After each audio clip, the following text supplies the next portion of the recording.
pessoal da BRTV, o Arnold novamente na área.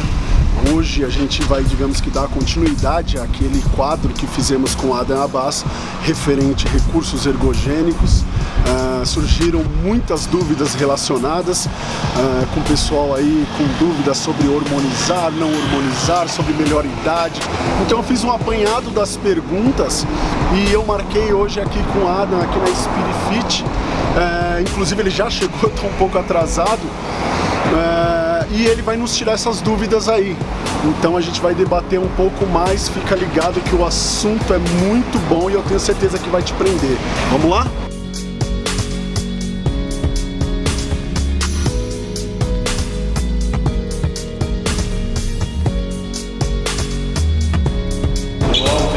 Beleza? Aqui é o Caio, tá abrindo espaço pra gente aqui na Spirit Fit, pra gente fazer a nossa gravação. Vou pedir pra ele falar um pouco da localização e desse ambiente maravilhoso aqui que é o local. Isso, a gente está localizado aqui na Rua Itaqueri, ao lado da Academia DK. E o conceito do lugar é suplemento e também o restaurante. Então é uma loja de suplemento, a gente vende alguns produtos também naturais. E a gente trabalha com nutrição funcional. Então todos os pratos são fitness, tem o cardápio bem elaborado também, por nutricionista. E acho que é isso. Legal, legal. A ideia do lugar é muito boa. Isso. Vamos ali usar o seu espaço. Muito obrigado mais uma vez. De nada, fica à vontade. Valeu. E olha ali quem é que tá ali. O homem do conhecimento. Vamos lá. Adam. Você tá tranquilo? E aí, galerinha, suave? E Adam Abbas novamente, vocês pediram e o homem retornou. Estamos de volta. Certo? Então, estou aqui com algumas perguntas relacionadas aí, fiz uma relação, ainda vou ter que dar uma enxugada, porque senão a gente vai passar horas falando sobre o assunto, que pra gente não é nada cansativo, porém, eu acho que já fica meio inviável aí pra vocês nesse momento. Mas é desse jeito, continuar da mesma forma. Fiz um apanhado de perguntas. Havendo mais perguntas nesse vídeo, coloca aí pra gente, quem sabe, ter novamente aí o mestre Adam conosco. Agradeço bastante. Deixa as perguntas aí nos comentários depois, quem sabe vira mais um depois, né, galera? É isso aí. Então, pessoal, para iniciar, eu já quero voltar um pouco atrás sobre aquele vídeo que a gente gravou na minha casa, aonde eu coloquei à disposição ali um AS infantil e muitas pessoas vieram perguntar algo relacionado. E quem é do meio já sabe o porquê disso. Eu vou pedir uma breve explicação aí pro Adam do porquê do AS, tá? Para que vocês entendam e para vocês entenderem também que não é para fazer, tá? Se não tem a necessidade. Bom, então, e aí, galera? O que acontece? O AS, o ácido acetil salicílico, ele é um inibidor, né, não seletivo de uma enzima chamada ciclooxigenase, certo? E por essa razão, entre outras coisas, ela impede a formação de um composto que não necessariamente é pró-inflamatório, que é conhecido como tromboxano 2. O tromboxano ele é responsável pelo que a gente chama de cascata de coagulação. Uma das etapas da cascata de coagulação é mediada por ele. Para um usuário de hormônios, para uma pessoa que faz uma dieta bem mais hipercalórica, onde a gente tem uma quantidade elevada de nutrientes dispersos pelo sangue, né? Isso pode levar a um evento de agregação plaquetária, certo? E que poderia levar à formação de um trombo, e aí isso pode desencadear, por exemplo, um processo de embolia, entre outras coisas, certo? Por essa razão, principalmente no nosso caso, seria interessante o uso não necessariamente o AS infantil, mas só que do ácido acetil salicílico, né? Aí depende da pessoa, se ela tiver uma predisposição a uma gastrite, por exemplo, ela pode fazer o uso da forma de liberação entérica, que é como se fosse o Somalgin Cardio ou o aspirina Prevent, né? Fazer isso de forma constante para poder evitar esse tipo de evento. Tem mais uma informação relativa à aspirina, que muita gente não conhece, mas só que ela é muito antiga e usada há muito tempo, principalmente pelos fisiculturistas antigos. É o famoso combo do ECA, que era efedrina, cafeína e aspirina. As pessoas não sabem até hoje o porquê da aspirina, mas tem uma razão. A aspirina, não necessariamente só aspirina, a aspirina é o nome comercial, mas só que o AS, ele tem por função desacoplar a cadeia transportadora de elétrons lá na mitocôndria. Isso significa o quê? Significa que mesmo que você esteja queimando, né, substrato, pode ser gordura, pode ser carboidrato, você não gera ATP. Se você não gera ATP, o que acontece? Você aumenta muito a termogênese, porque toda essa energia é perdida na forma de calor, e além disso, você acaba requerindo mais do seu organismo substrato, ou seja, ela acaba atuando como se fosse um termogênico, semelhante a um outro composto que tinha antigamente, que hoje é proibido, né? E era vendido como veneno de rato, que é o famoso DNP, o dinitrofenol. Né, teve até casos de óbito, entre outras coisas, né? Não recomendo que vocês busquem esse tipo de coisa para vocês, tá bom? Mas a função, né, nesse caso seria semelhante, desacoplar a cadeia para poder aumentar o rendimento energético. Agora uma pessoa natural numa dieta comum, simples, não tem a mínima necessidade do uso disso, certo? Necessidade nenhuma. Necessidade nenhuma. Então é isso aí. E cai naquela condição do seguinte: quem que interessa para você saber o que eu faço se em você pode ser que não funcione?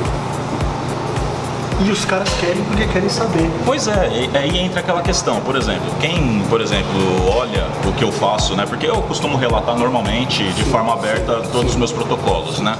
Eu estou numa fase de manutenção, por exemplo, agora, e aí as pessoas vieram falar, mas, pô, não há uma dose alta que você usa nessa fase? Eu falo, não, mas espera, dose alta para quem? Nesse caso, para mim, é efetivo dentro daquilo que eu busco, né? Outra, 10 anos já fazendo isso, né?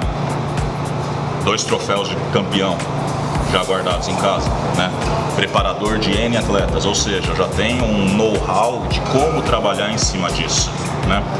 Agora, do que adianta a pessoa ver eu fazer isso e falar, vou fazer igual? Ou, por exemplo, você amanhã resolve relatar e a pessoa fala, vou fazer igual.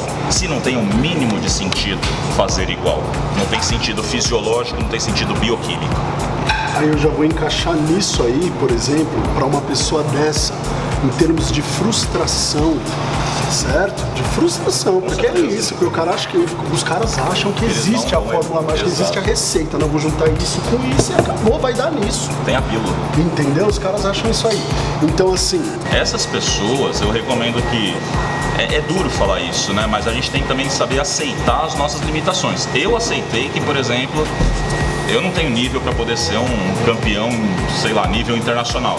Eu consigo competir bem em nível local, estadual, talvez até nacional. Vai depender também do meu investimento, da minha dedicação.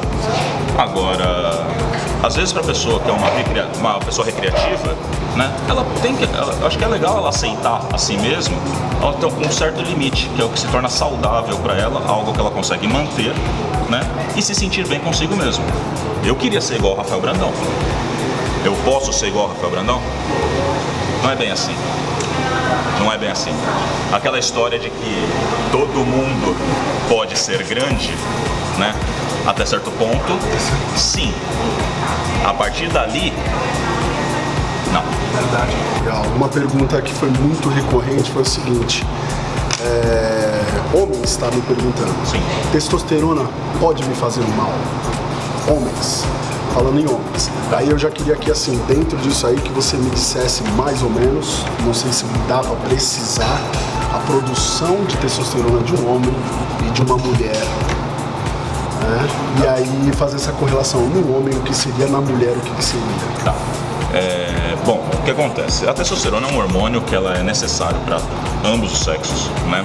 Por N fatores, como a gente já havia comentado, né? Desde crescimento, desenvolvimento, até características sexuais secundárias, como a gente disse lá por volta da adolescência, e até desde a vida intrauterina. Então, por exemplo, nós todos nascemos meninas, né?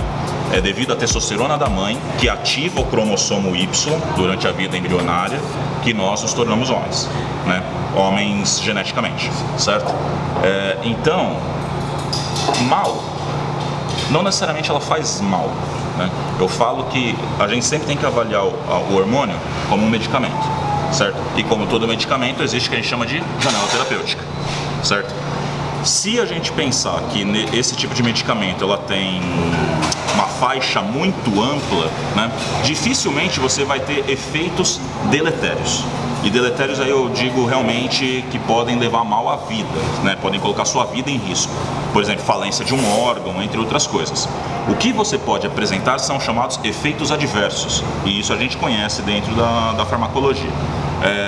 Então, eventos adversos são aqueles que existem mas podem ser evitados, né, devido ao que? Ajuste de dose, entre outras coisas. Então, o que a pessoa pode ter de experiência ruim fazendo uso do hormônio?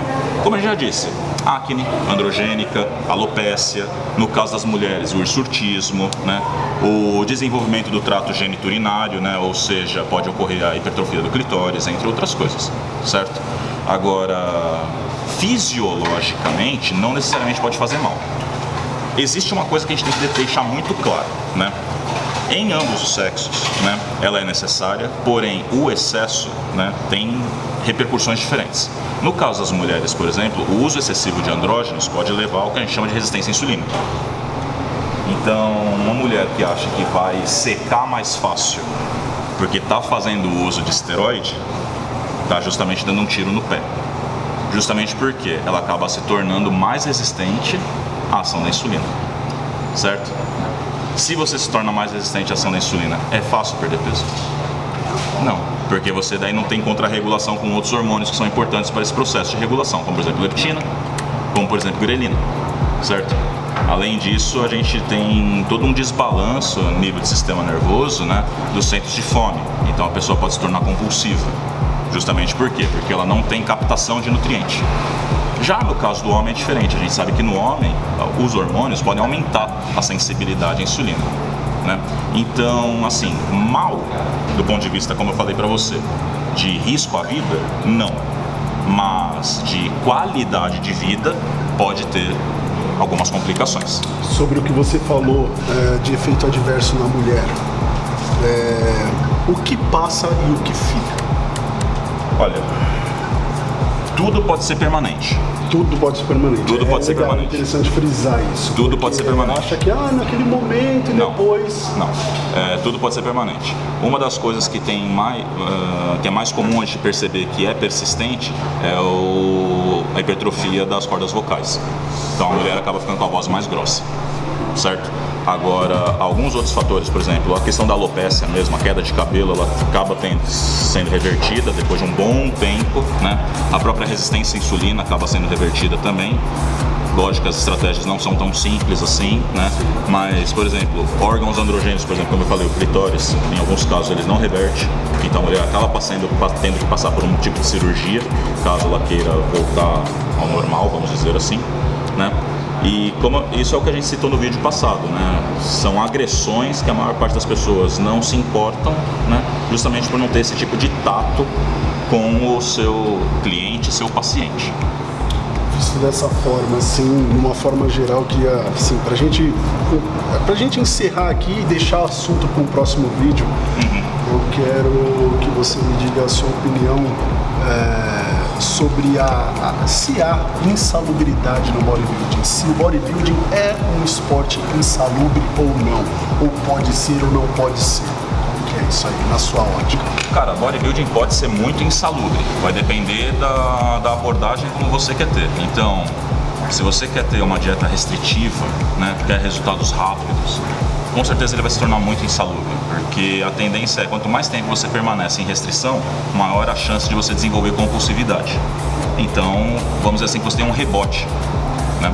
Além disso, é insalubre, principalmente porque a carga de treinamento pode ter efeito no sistema nervoso, como a gente falou, isso pode levar a uma fadiga central, e o próprio uso dos hormônios de forma leviana também pode acabar trazendo efeitos, né, que acabam deixando você mais para baixo, né? Como a gente falou, pode ter um caso de depressão.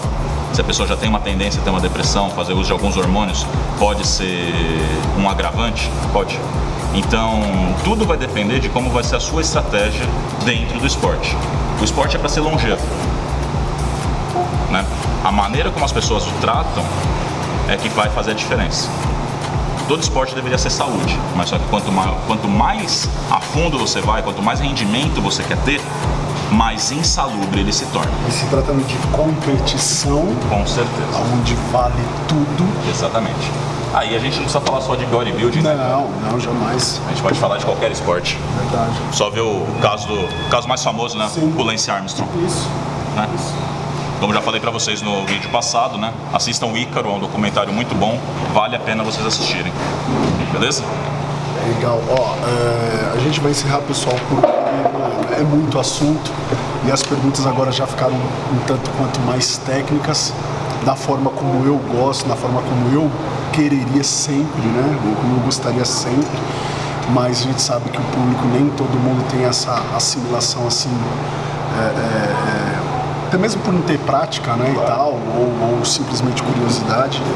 Então no próximo vídeo, pessoal, coloque mais outros questionamentos aí. Eu vou já deixar para vocês aí que a gente vai falar sobre TPC no próximo vídeo.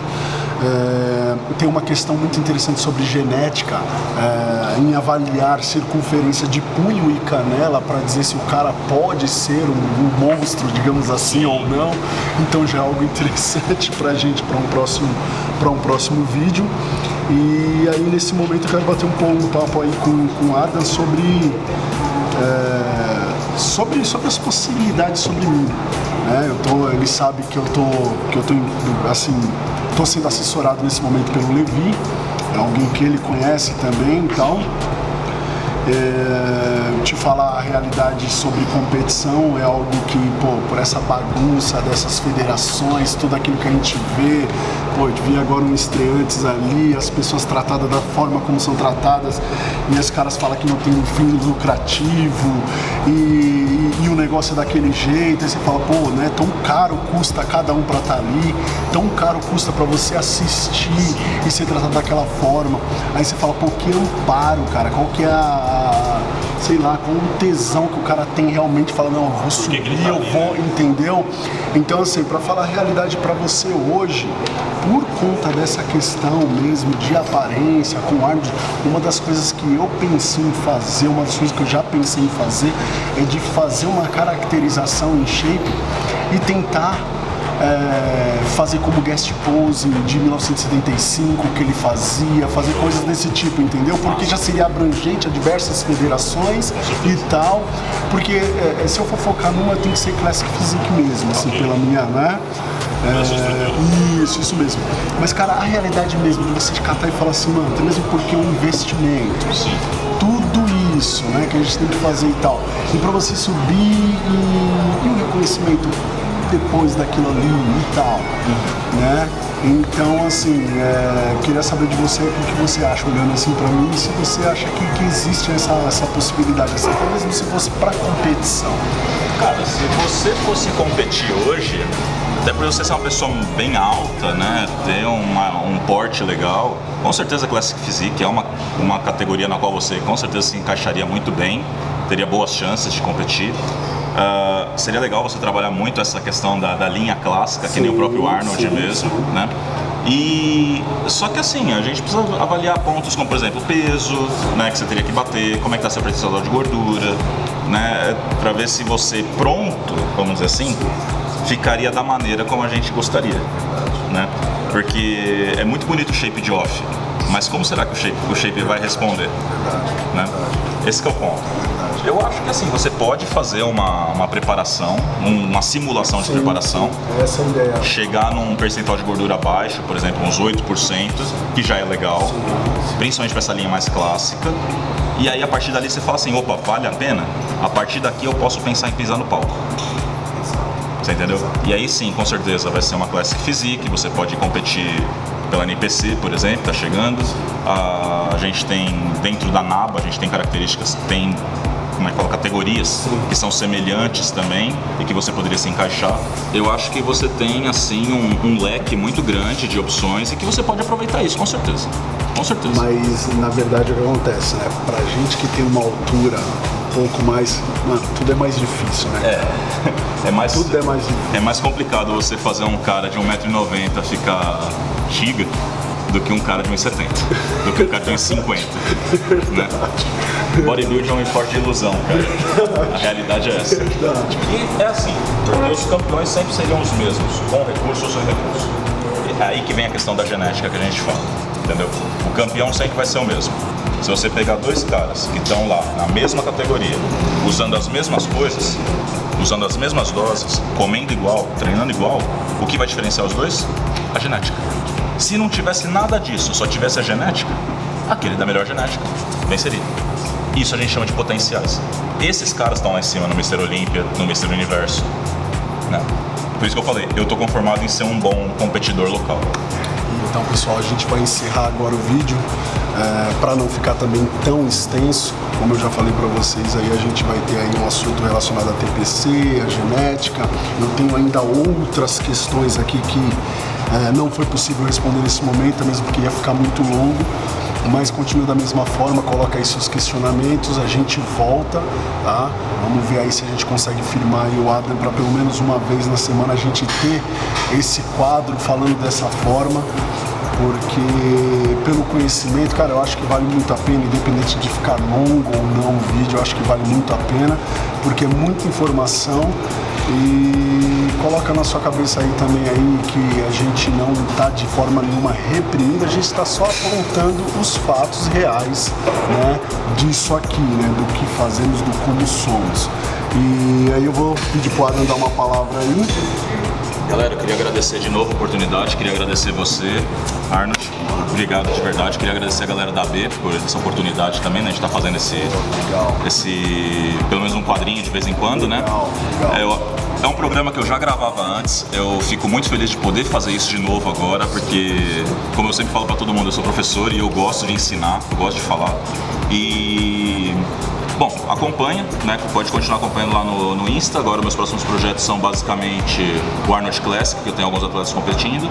Tenho na Muscle Contest também, já tem uma galerinha boa competindo. E, Deus quiser, a gente vai trazer bons resultados aí pro futuro.